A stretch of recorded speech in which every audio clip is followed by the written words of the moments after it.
4월 14일 화요일 퇴근하고 집에 돌아오니 집에 강도가 들었습니다.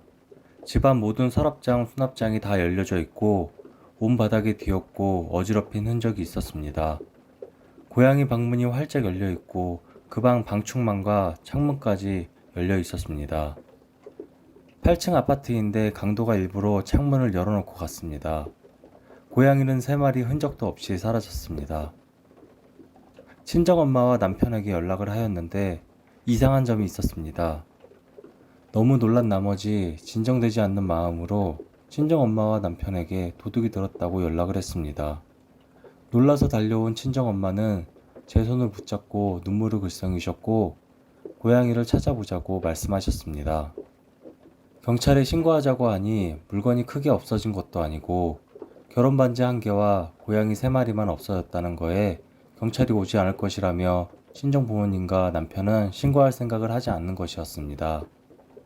친정엄마는 고양이 탐정을 부르겠다며 연세 있으신 남성분을 불러주셨고 자신을 고양이를 냄새로 찾는 사람이라며 어이없는 말만 했습니다.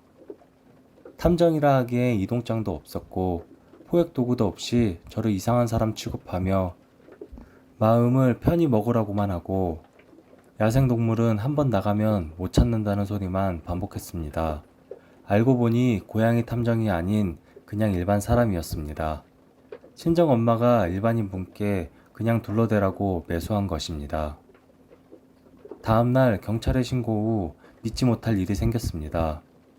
미심쩍은 나머지 다음날 경찰에 신고하게 되었고 신고 당시 적극적으로 수사에 협조하겠다.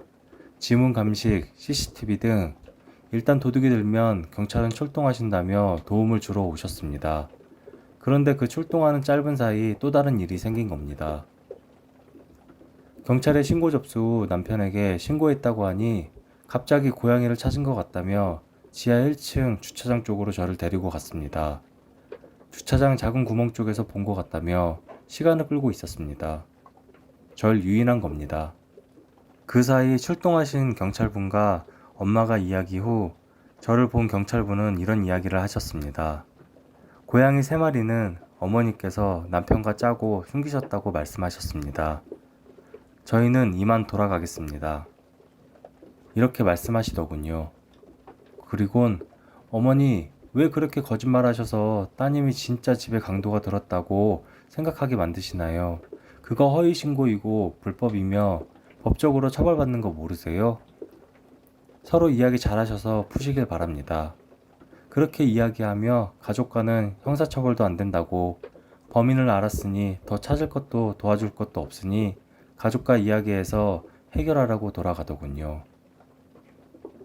소름 돋는 사람들에게서 고양이를 찾기 위해 집을 나왔습니다. 고양이들이 없어진 4월 14일부터 울며 불며 찾아다니던 저를 옆에서 지켜보던 제 부모님과 남편이 집에 도둑이 든 척 위장하여 고양이 3마리를 유기한 것입니다. 경찰이 돌아가고 나선 자기는 모르는 일이고 어디 있는지 알지 못한다고 했습니다. 가족과 경찰서까지 가봤지만 저 혼자 아이들을 찾을 수 없었기에 이제는 친정엄마와 남편의 비상식적인 행동에서 벗어나 아이들을 찾으려고 집에서 나와 아이들을 찾고 있습니다. 친정엄마는 카톡으로 딜을 하자 협박을 하고 계십니다. 제발 도와주시면 감사하겠습니다. 이 일은 많은 분들의 제보와 목격이 필요합니다. 지금까지 강도 사건이라고 표현한 것은 생명을 유기하고 협박을 하고 있기 때문입니다. 아이들이 두려움에 떨고 있을 생각에 너무 무섭습니다. 혹여나 잘못될까 너무 두렵습니다. 지금은 4월 18일 토요일, 벌써 5일이라는 시간이 흘렀습니다. 지역은 경북 지역이 가장 유력합니다. 포항, 경북, 대구, 영천 근처입니다. 많은 곳에 퍼뜨려 주셔서 우리 아이들을 찾게 도와주세요. 부탁드립니다. 오늘의 이야기는 여기까지입니다. 좋아요, 구독 부탁드립니다. 감사합니다.